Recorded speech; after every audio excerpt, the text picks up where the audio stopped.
Netflix have done it again. Spooky season is almost upon us, and Netflix have dropped what might be one of the best shows I've seen all year. The Korean horror historical drama, Gyeongseong Creature. Hello everyone, I'm Finn. Welcome back to Finn Films. Join me today as I discuss Gyeongseong Creature. Apologies if I butchered that. The Korean horror show based off of one of the darkest parts of World War II, the crimes of the Japanese experimentation unit 731.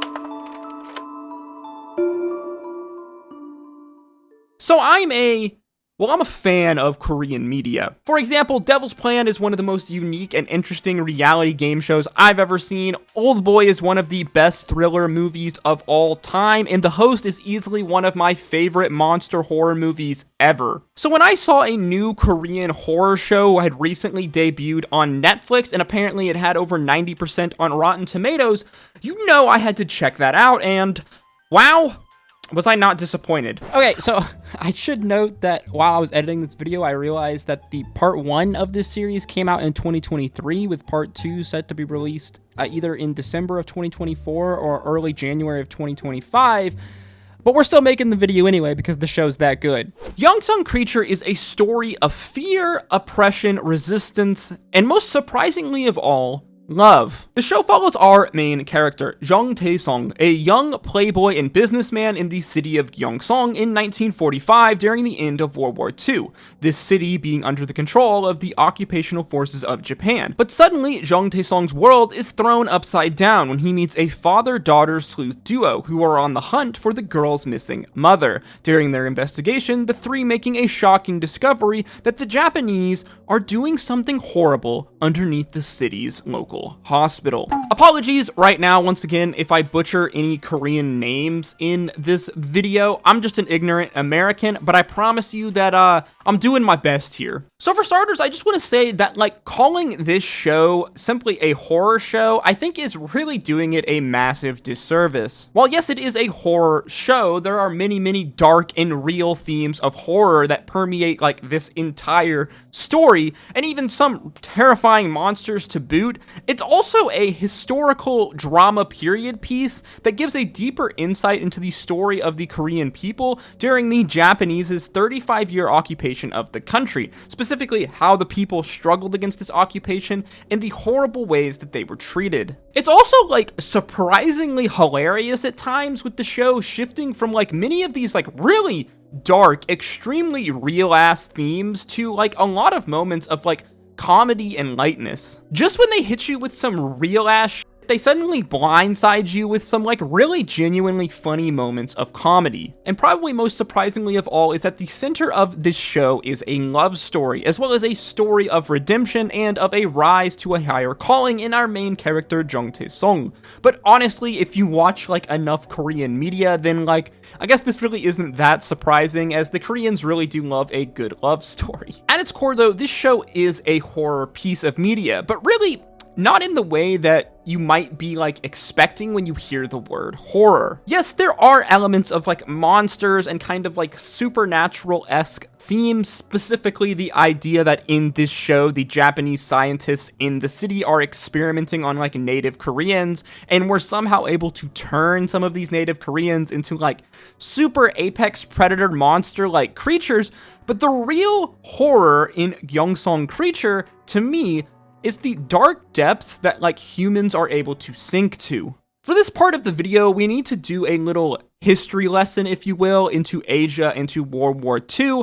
I will warn you, though, that some of, like, the things that I'm going to be discussing in this section of the video are difficult to hear and talk about, but I do think that that's what makes them extremely important. So on August 22nd, 1910, the Japanese Empire annexed the Korean Empire through the Japan-Korea Treaty. Essentially, in this treaty, the Emperor of Korea basically conceded his entire sovereignty, his entire control over the Empire of Korea to the Empire of Japan. And at this time, somewhere around 500,000 Japanese people had already settled within the Korean peninsula. But now, though, things were about to get a lot worse for the native Korean population. After Japan had finally annexed the Korean Empire, they began to impose a police state throughout their land, and over the course of the next 35 years, they began implementing a number of pretty well, pretty heinous policies. Koreans, essentially under Japanese occupation, became second-class citizens in their own country. Much land was then seized by Japanese people, and many Koreans now became tenant farmers under their new Japanese landlords. As well, many cultural places as well as cultural artifacts of Korea were destroyed or taken from Korea to mainland Japan. One of the most insane examples of something like this was when the Japanese turned now get this, they turned a Korean royal cemetery into a golf course with the graves of the Korean royalty still directly on the course. But this was just one example of many. In 1911, the Japanese government issued a proclamation which forced ethnic Koreans to take Japanese names in an effort to force the Korean people towards cultural assimilation, as they called it. This is important because in the show Gyeongseong Creature, a number of the Korean people are referred to by Japanese names. So if you don't know this bit of historical information, you'd be like, what the fuck is going on here? Once World War II broke out though, things started to get even worse for the Korean population. Due to the conscription of Japanese men into the military, as again, World War II had just broken out, there was a major labor shortage in mainland Japan, so many Koreans were then brought to mainland Japan and used as forced labor. It is important to note that some of this was willing immigration, though probably a lot of it was coerced immigration, and in many cases, a lot of these workers that were forced to come to Japan were given no choice at all. As well as towards the end of the war, around 1944, many Koreans were forced to join the Japanese military or work in the military-industrial sector. Probably, though, the most infamous of all of the Japanese policies that took place on Korea was the implementation of comfort women. Comfort women being the policy where many young women were forced to become, well, basically sex slaves for the Japanese military. This is probably the crime that's most well known in the Western world that occurred by the Japanese during World War II.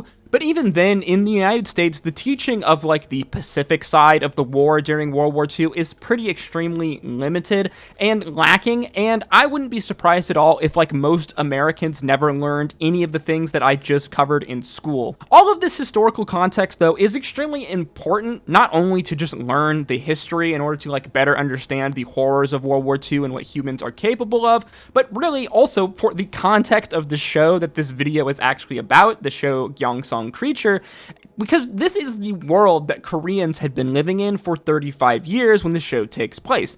35 years of occupation under the Japanese Empire. However, while all of these things are horrible, and I've just only gone into the surface detail of a lot of these policies implemented by the Japanese, they all pale in comparison to the greatest horror that the Japanese army committed at this time during World War II in Asia, and that is the crimes of Unit 731. Unit 731 was a biological and chemical warfare research and development unit in the Japanese army. Their goal was to create biological weapons and to engage in lethal human experimentation. These experiments ranged from disease injections to controlled dehydration, amputation, vivisection, organ harvesting, really anything horrible that you can think of in the realm of human experimentation and science, if we even want to call it that, Unit 731 did. There's a man mowing outside my window. The majority of Unit 731's victims were Chinese, as the unit did set up shop in northern China in a section of land that was controlled by the Japanese at this time during World War II, but their victims ranged from Russians to Mongolians to Koreans to even reports of a small number of American, British, French, and other European people. Many of these people, both the Chinese and the Koreans that were experimented on, were kidnapped, and many ranged from men and women and children of all ages. After Japan's defeat in World War II, the Japanese would murder every single prisoner in the unit and then burn all of their bodies and attempt to burn and cover up all information of all of the things that Unit 731 did, in order to hide their many crimes, obviously. It's impossible to know just how many people died as a result of the experimentation and the biological warfare implementation that occurred by Unit 731. The numbers range extremely wildly from 3,000 to 300,000 and even more by some accounts, but due to the destruction of records that occurred, it's very unlikely that we will ever know the true depths of the horrors committed by this unit. Okay, so right now you might be like, Finn, what the fuck, bro? This was dark as shit. what does any of this have to do with this like Korean horror show on Netflix that you were going on about earlier in the video? Well, I'm glad you asked, because it's actually extremely important to the main plot in the show, Gyeongseong Creature, the main plot of the show revolving around the crimes of Unit 731.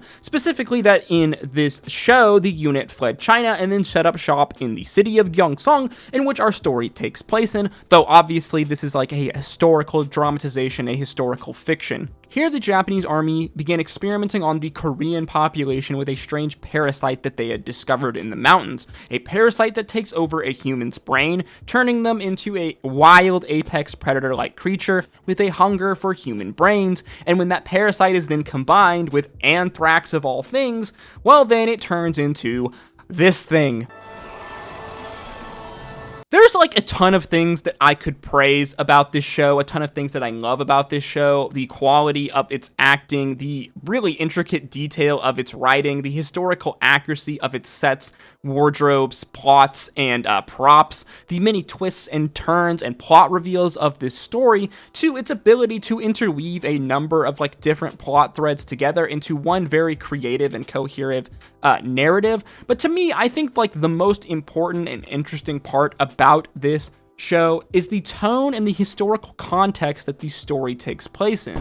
Now, I know that this is like some real dark and heavy stuff, but I do think that it's extremely important. As I said, a majority of like Western people, definitely people in America, have probably never learned any of this and probably didn't know any of this, really, unless you studied World War II in college, or maybe you had a really in-depth, detailed high school, or maybe you've just gone down like a YouTube rabbit hole on your own. Most people have probably never even heard of Unit 731 or the horrible treatment of the Korean people that they endured under the occupation of Japan, and I think that that's a tragedy. Now look, I want to take a moment to say that this is obviously an extremely touchy and like sensitive subject. I love Japan. I love its food, I love its culture, I love its people, I love its media. I spent an entire year living there, and I would very much love to go back again and spend even more years living there. That being said, though, obviously a lot of what they did during World War II was completely f***ed. But it's important to note that in the annals of history, they are by no means the only country, the only people to do absolutely f***ed up things to other humans. I mean, in my own country, the United States, we are no saints. I mean, obviously, we have a history of the whole slavery thing to our treatment and wiping out of our native population, the Native Americans, and many, many other examples that you could draw on in the very short history of my country. Germany very obviously has their crimes that occurred in World War II. China has their subjugation and destruction of Tibet and its culture, along with the Uyghur population in more recent times. Russia has its many crimes of Stalin that led to millions of dead in the Holodomor, as well as their like many more modern crimes and actions that we've seen in Ukraine. All of this is to say is that we humans have like an uncanny ability to like reap death and destruction and horror upon ourselves as a species, and to me, the best way to learn from like these mistakes from our past and to ensure that they never ever happen again is to acknowledge them and to learn from them. And I think that Gyeongseong Creature does this in like really an immaculate and soul-impacting way. To me, Gyeongseong Creature, this show, is almost in many ways kind of like the Korean Godzilla. It's an extremely creative story drawn from the collective trauma of a nation and of a people, and I really do mean that like with like the utmost respect and sincerity. Well, yes, this story is dark, and it is at times extremely uncomfortable to watch. At the same time, it is also like a story of hope, a story of love, and I really think that's what makes it so powerful, and to me, so important, and I really do highly recommend to all of you to go out and watch this show. If you did enjoy this video or learn something new, please make sure you like, comment, and subscribe, as that is the easiest way to help support this channel, and it really does help put this video into the algorithm. It helps way more than I think you guys realize. As always, guys, thank you so much again for watching. I know this video was a bit different and a lot more serious than like videos that I normally make, but this show really had a major impact on me, and I felt like it was important to really go into like the historical details if I was going to make a piece of content about this show. If you want to learn more about any of the topics that I've covered here, the historical topics, I'll link a number of what I think are pretty good, solid YouTube videos that do a deep dive into them in the in the description box down below. As well, the primary sources on both the Wikipedia pages for Unit 731 and as well as Korea under Japanese rule, which I will also link in the description box down below, are also really good sources, specifically the primary sources that the Wikipedia pages draw from. If you did enjoy this video, then why don't you check out some of my other content on screen now. As always, guys, thank you again so much for watching. I hope to see you in the next video. Until next time, peace, love, adu.